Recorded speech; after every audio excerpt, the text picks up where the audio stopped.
Hello everyone, आज हम discuss करने जा रहे हैं एक अमेरिकन नॉवेल जिसका नाम है फेयरवेल टू आर्म और इसे लिखा है अर्नेस्ट हेमिंग्वे ने, जो कि एक अमेरिकन राइटर हैं। हमारा नॉवेल लिखा गया था 1928 में और इसे पब्लिश कराया गया था 1929 में।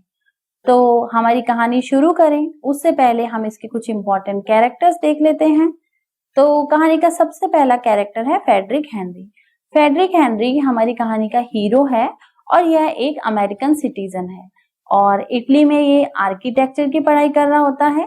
तो जब फर्स्ट वर्ल्ड वॉर शुरू होता है तब तक इसकी पढ़ाई पूरी हो जाती है और ये इटली की तरफ से वॉर को as a ambulance driver join कर लेता है, क्योंकि ये देखना चाहता था कि वॉर होती क्या है। ये वॉर को एक्सपीरियंस करना चाहता था और वॉर को ज्वाइन करने के लिए इसका कोई सीरियस मोटिव नहीं होता और इसे एक इंग्लिश नर्स जिसका नाम है कैथरीन बार्कले, उससे लव हो जाता है। लेकिन हमारी कहानी का जो हीरो है वह फीमेल्स को सिर्फ एक टाइम पास समझता है और वो बहुत सारे ब्रोथल्स में भी जाता है और क्लब्स में जाता है और he has established so many contacts with the brothels. Second हमारा कैरेक्टर है कैथरीन बार्कले। कैथरीन बार्कले एक ब्रिटिश नर्स है जो कि आर्मी के हॉस्पिटल में ही काम करती है और ये सच में हेनरी से लव करने लग जाती है। नेक्स्ट कैरेक्टर है हमारा डॉक्टर रिनाल्डी। डॉक्टर रिनाल्डी एक डॉक्टर भी है, ये उसी हॉस्पिटल में डॉक्टर है जहाँ पे कैथरीन नर्स का काम करती है और यह हेनरी का दोस्त भी है और उसका रूममेट भी है और यही हेनरी को कैथरीन से मिलाता है। नेक्स्ट हमारा कैरेक्टर है हेलन फर्गसन। हेलन फर्गसन भी एक ब्रिटिश नर्स है जो कि कैथरीन के साथ ही हॉस्पिटल में काम करती है। तो चलिए हमारी कहानी को शुरू करें, उसके लिए आप बने रहिए हमारे साथ।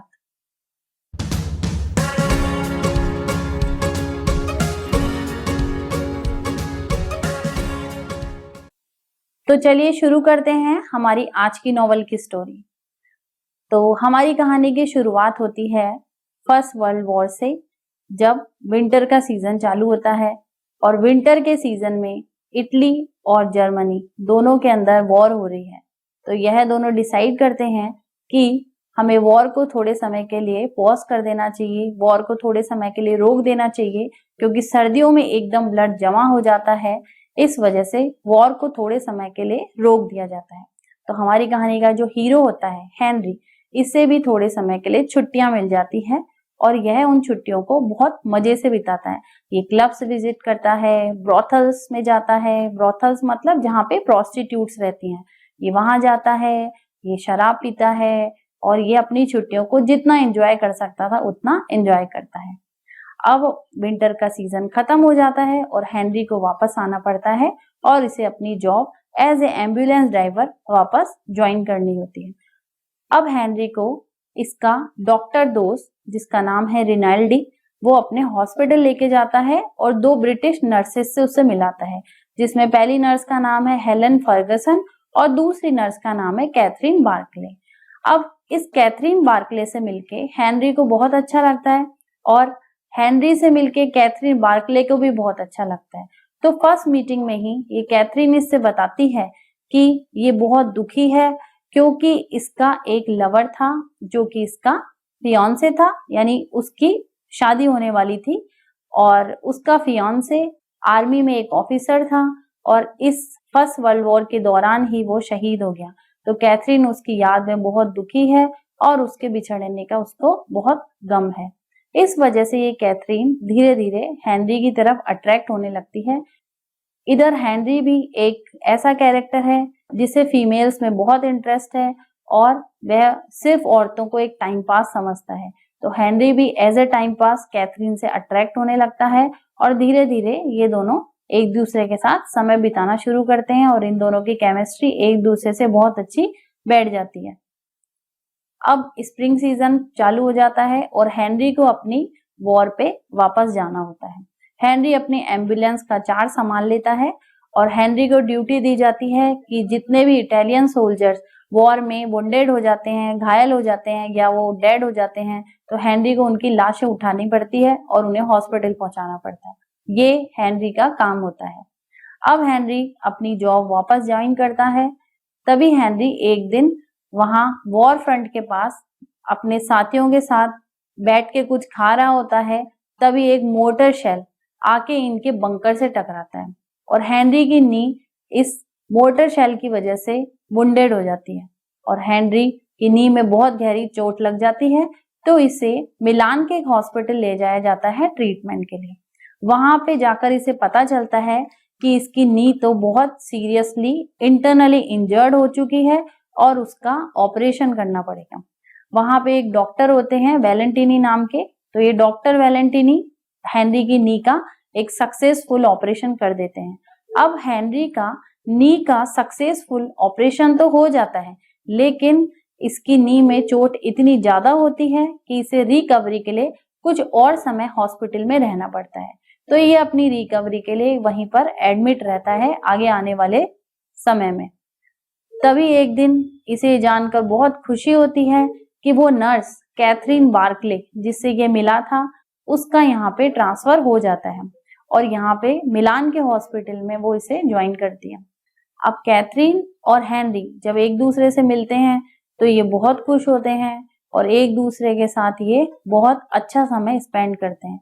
कैथरीन वहां पे इस तरह से सेटिंग बिठाती है कि हेनरी के रूम में रात में छुप छुप कर उससे मिलने जाया करती थी और ये दोनों एक दूसरे के साथ बहुत अच्छा समय बिताते थे और एक दूसरे से लव मेकिंग किया करते थे।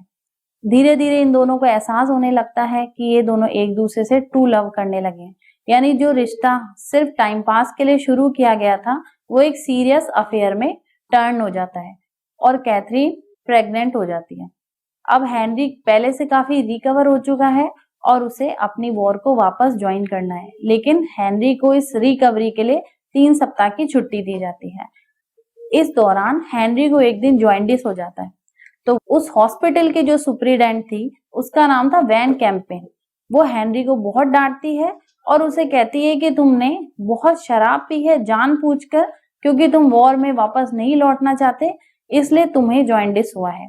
खैर वो हेनरी का जॉइंटिस तो किसी तरह ठीक कर देती है और उसकी बाकी बची हुई सभी छुट्टियों को वो कैंसिल कर देती है। अब हेनरी को अपनी वॉर पे वापस जाना पड़ता है और इसे अपनी एम्बुलेंस का चार्ज वापस संभालना पड़ता है। इस बार जब हेनरी वापस जा रहा था तो उसे महसूस होता है कि वो कैथरीन के लिए पहले से काफी सीरियस हो चुका है और वो दोनों डिसाइड करते हैं कि वो वॉर से लौटकर कैथरीन से दोबारा मिलेगा और ये दोनों शादी कर लेंगे। अब हेनरी अपने वॉर फ्रंट पे लौट चुका है, अपनी जॉब इसने ज्वाइन कर ली है, एम्बुलेंस का चार्ज इसने संभाल लिया है।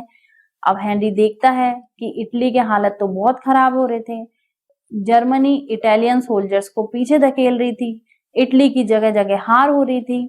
तो जो इटली के सोल्जर्स थे वो क्या कर रहे थे, वो रिट्रीट कर रहे थे, यानी वो वॉर से पीछे हट रहे थे।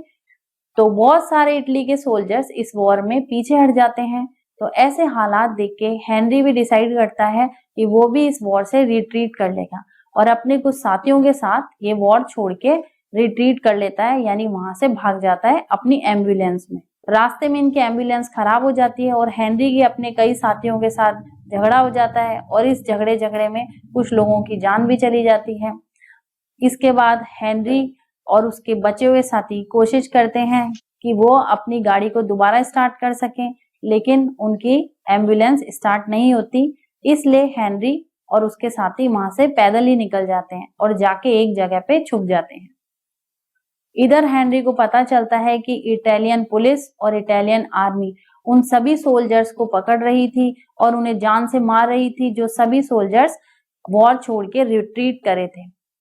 अब एक दिन इटालियन पुलिस हेनरी को पकड़ लेती है और वह सोचती है इटालियन सोल्जर की यूनिफॉर्म में है और असल में ये एक जर्मन सोल्जर्स है जिसने की इटालियन यूनिफॉर्म पहन रखी है। यह सोच के वो हेनरी को अरेस्ट करना चाहती है। अब हेनरी अपनी जान बचाने के लिए टैग्लिमेंटो रिवर में कूद जाता है और वहां से तैरता हुआ सीधा वो ट्रेन पकड़ता है और मिलान जाता है। वहां जाके उसे पता लगता है कि कैथरीन उस जगह पर नहीं थी और कैथरीन स्टेर्सा नाम की एक जगह पर चली गई थी। तो ये कैथरीन से स्टेर्सा नाम की जगह पे पहुंचता है और कैथरीन को बताता है कि वो उससे सच में लव करने लगा है और ये दोनों डिसाइड करते हैं कि ये दोनों अब स्विट्जरलैंड के लिए भाग जाएंगे और एक दूसरे से शादी कर लेंगे। यहाँ पर हेनरी डिसाइड कर लेता है कि अब वो वॉर में कभी भी लौट कर नहीं आएगा और वॉर उसके लिए सिर्फ एक टॉर्चर देने वाली थी और अपनी बाकी की जिंदगी वो कैथरीन और अपने होने वाले बेबी के साथ में ही स्पेंड करेगा। अब ये दोनों एक बोट लेते हैं और हेनरी पूरी रात रोइंग करता है और ये दोनों वहां से स्विट्जरलैंड चले जाते हैं। जब ये दोनों स्विट्जरलैंड पहुंचते हैं तो स्विट्जरलैंड की पुलिस इनसे पूछताछ करती है, तो ये दोनों बताते हैं कि हम टूरिस्ट वीजा पे यहाँ आए हैं और हम स्विट्जरलैंड घूमने के लिए आए हैं। तो पुलिस इनको छोड़ देती है और ये दोनों बड़े प्यार से मजे से अपनी जिंदगी एक दूसरे के साथ वहां बिताना शुरू कर देते हैं। इनके 3 महीने जनवरी, फरवरी और मार्च बहुत अच्छे बीतते हैं और ये दोनों डिसाइड करते हैं कि इनके बेबी हो जाने के बाद ये आपस में शादी कर लेंगे। धीरे धीरे कैथरीन की डिलीवरी का समय पास आ रहा होता है, तो ये दोनों हॉस्पिटल के पास के एक होटल में रूम ले लेते हैं और वहीं रहने लगते हैं। अब कैथरीन को एक दिन अर्ली मॉर्निंग लेबर पेन शुरू हो जाता है, तो उसे हॉस्पिटल ले जाया जाता है और डॉक्टर्स वहां उसका डिलीवरी की तैयारी करते हैं। यहाँ कैथरीन की डिलीवरी बहुत लंबी और पेनफुल हो जाती है और इनका जो बेबी होता है वो भी मरा हुआ पैदा होता है और कैथरीन को बहुत ज्यादा ब्लीडिंग हो जाने की वजह से इसका बहुत ज्यादा ब्लड लॉस हो जाता है, उस वजह से इसकी इस डिलीवरी के दौरान ही डेथ हो जाती है। जब हेनरी को ये सब पता चलता है तो उसे बहुत दुख होता है, उसके सारे सपने एक पल में ही टूट जाते हैं और उसे कैथरीन को खोने का बहुत दुख होता है और वो बाहर रेन में भीगता हुआ अपने होटल की तरफ चला जाता है और इसी के साथ बड़े दुख के साथ में हमारे नॉवेल की एंडिंग हो जाती है। तो दोस्तों ये तो थी हमारे नॉवेल की समरी। अब मैं आपको इस नॉवेल के बारे में कुछ इंटरेस्टिंग फैक्ट्स बता देती हूँ। देखिए, ये नॉवेल फर्स्ट नरेटिव पर्सन में लिखा गया है और इस नॉवेल में 2 थीम पैरेलल चलती हैं, एक है वॉर की और एक है लव की थीम। इस नॉवेल का जो टाइटल है फेयरवेल टू आर्म्स, उसके 2 मतलब हैं। यहाँ आर्म्स के डबल मतलब हैं। एक आर्म्स का मतलब है कैथरीन की आर्म्स और दूसरे आर्म्स का मतलब है वॉर, यानी हेनरी जो कि एक आर्म यानी कि वॉर से फेयरवेल लेना चाहता था, उसे दोनों चीजों से फेयरवेल मिलता है, कैथरीन से भी और वॉर से भी। थर्ड, इसके बारे में इंपॉर्टेंट फैक्ट ये है कि यह नॉवल बहुत पॉपुलर हुआ था और इस पे बहुत सारी मूवीज भी बन चुकी हैं। इसके अंदर ऑटोबायोग्राफिकल टच है। यह नॉवेल अर्नेस्ट हेमिंग्वे के जीवन की सच्ची कहानी पे आधारित है।